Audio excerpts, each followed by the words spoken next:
Bismillahirrahmanirrahim. Assalamualaikum warahmatullahi wabarakatuh. Perkenalkan, saya Salman Muhammad Yusuf, PAI 4C. Video ini dibuat untuk memenuhi tugas UAS model-model pembelajaran yang diampu oleh Ibu dosen Nina Azizatul Sofia MPD. Nah, di sini yang saya sudah pahami, yang saya masih ingat yaitu tentang model pemrosesan informasi. Yang dimana model pembelajaran pemrosesan informasi adalah yang memandang manusia sebagai pengolah informasi. Nah, informasi itu dapat diterima, diproses, disimpan dalam memori, lalu digunakan saat dibutuhkan dan saat digunakan di dalam kehidupan sehari-hari. Nah, kemudian ada pendekatannya, yang dimana pendekatan pemrosesan informasi itu yang pertama ada pendekatan kognitif. Nah, pendekatan kognitif menekankan proses berpikir, memahami dan mengingat begitu. Contohnya tuh siswa menganalisis penyebab banjir. Nah, siswa itu berpikir gitu, berpikir kenapa bisa menyebabkan banjir. Misalnya tuh karena pohon-pohon di hutan itu ditebang. Ketika hujan datang, si air tersebut tidak menyerap kepada pohon sehingga langsung turun ke bawah sehingga menyebabkan banjir. Nah, begitu. Yang kedua itu ada yang selanjutnya yaitu ada pendekatan saintifik yang dimana melibatkan menanya, mengamati, mencoba, serta menganalisis gitu. Kemudian ada ciri-ciri proses pemrosesan informasi. Yang pertama itu berpusat pada proses kognitif itu. Pokoknya yang berpusat pada proses berpikir itu kognitif. Kedua itu menekankan kemampuan mengingat dan memahami. Selanjutnya itu mengembangkan berpikir kritis dan pemecahan masalah. Yang ciri-ciri selanjutnya yaitu ada peserta didik aktif mengolah informasi dan guru itu hanya sebagai fasilitator saja. Nah, itu ciri-cirinya. Kemudian ada metode. Nah, metode pemrosesan informasi yaitu bisa dengan metode yang pertama yaitu diskusi. Nah, siswa bertukar ide untuk mengolah informasi. Contohnya tuh diskusi tentang dampak media sosial. A mengatakan bahwasannya media sosial itu banyak manfaatnya, sedangkan B mengatakan bahwasanya media sosial itu banyak keburukan dan mandorotnya, sehingga diskusilah tersebut dan mendapatkan suatu kesimpulan bersama-sama. Yang kedua itu melalui metode pemecahan masalah yaitu problem solving, yang dimana siswa mencari solusi dari suatu masalah. Ya, contohnya itu cara mengurangi sampah yang berserakan di kelas gitu. Selanjutnya itu ada discovery learning yang dimana siswa menemukan pengetahuan secara mandiri dengan bimbingan guru, dan guru itu sebagai fasilitator saja. Dan yang terakhir itu ada metode inquiry yang dimana siswa menemukan sendiri konsep melalui pengamatan dan menganalisis terhadap di lingkungan dalam eksperimen. Contohnya itu eksperimen perubahan wujud benda. Contohnya seperti air gitu, seperti es yang dimana apabila disimpan di luar maka dia itu akan meleleh. Itu tuh asalnya dari benda padat menjadi benda cair. Selanjutnya itu ada strateginya yang dimana strategi itu strategi pemrosesan informasi yaitu berpikir kritis. Nah, melatih siswa menganalisis dan mengevaluasi informasi, sehingga ketika mengevaluasi informasi itu akan meningkatkan berpikir kritis gitu.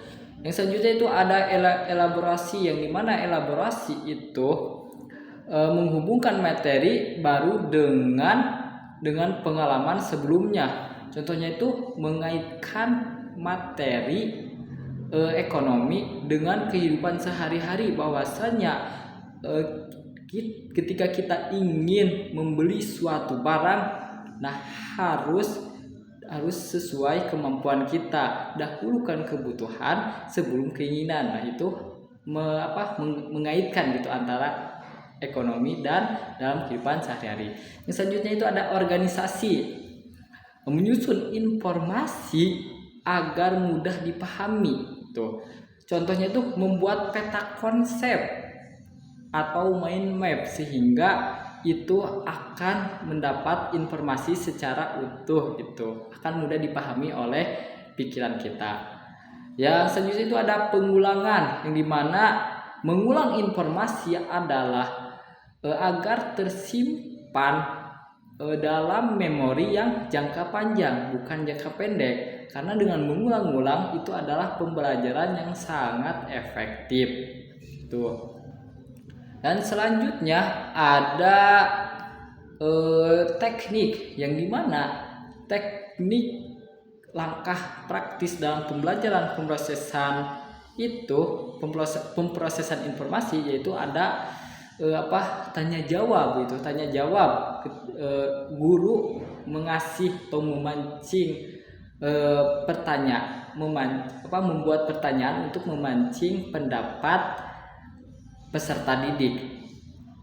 Selanjutnya itu membuat rangkuman, yang dimana ketika banyak materi yang sulit dipahami, yaitu disuruh membuat rangkuman supaya mengetahui informasi-informasi penting terlebih dahulu, kemudian dikembangkan melalui bahasa sendiri gitu. Selanjutnya mind mapping, dimana mind mapping itu adalah suatu hal yang mudah untuk dibayangkan dan diimajinasikan.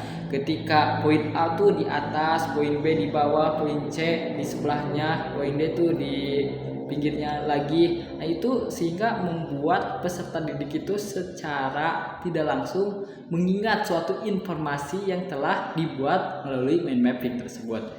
Selanjutnya itu ada presentasi. Setelah dibuat mind mapping, selanjutnya itu ada dibuat presentasi, yang dimana disampaikan dan tidak hanya mengetahui di dalam teori saja, melainkan bisa dipresentasikan, bisa diungkapkan dengan hal tersebut dengan mudah dipahami gitu. Nah, selanjutnya yaitu ada tahapan pemrosesan informasi, yang dimana tahapan pemrosesan informasi itu ada sensory memory, short term memory, ada long term memory, dan yang terakhir itu long term memory. Nah lanjut, yaitu ada sensory memory. Itu memori sensori seperti apa? Seperti mendengar, melihat.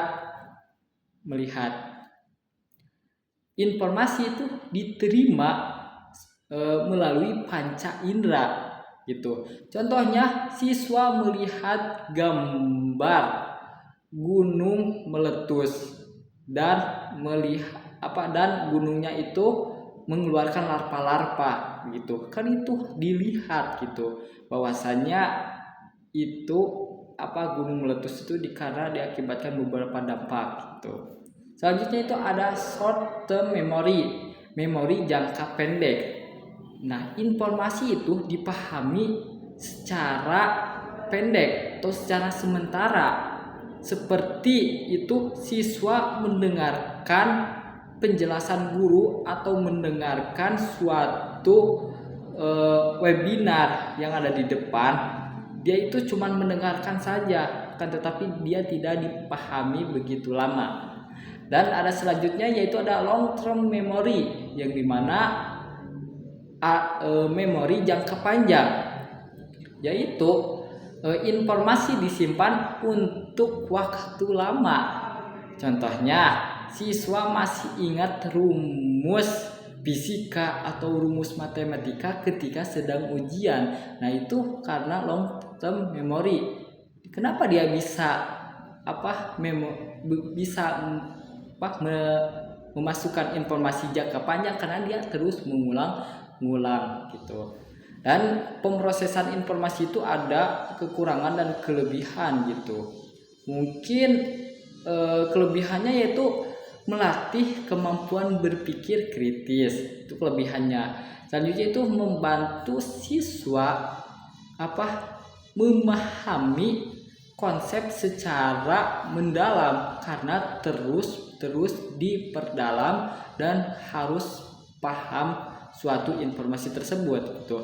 Selanjutnya itu mengembangkan kemampuan memecahkan masalah. Nah, sehingga ada suatu permasalahan dapat dipecahkan secara cepat dan tidak membuang waktu. Yang selanjutnya kelebihannya yaitu membantu daya ingat siswa lebih kuat karena informasinya itu terus benar dipraktekkan dalam kehidupan sehari-hari dan sering diulang-ulang. Dan adapun setelah kelebihannya yaitu ada kekurangannya. Kekurangannya itu membutuhkan waktu lebih lama karena pengen mendapatkan informasi yang panjang itu harus membutuhkan waktu lama, mengulang-ulang yang lama gitu. Selanjutnya, tidak semua siswa memiliki kemampuan berpikir yang sama. Nah, itu kekurangannya itu. Karena ada orang yang gampang memahami dan gampang pula lupanya, dan ada gampang memahami lupa pulanya, dan ada tipikal orang yang sudah susah memahami, susah pula lupanya, dan yang lain-lainnya gitu. Selanjutnya itu guru yang kreatif menyiapkan pembelajaran yang sangat lama. Nah, itu kekurangan pemrosesan informasi. Mungkin demikian dari saya tentang penjelasan pemrosesan informasi. Mohon maaf bila ada kata kekurangan dan kesalahan. Assalamualaikum warahmatullahi wabarakatuh.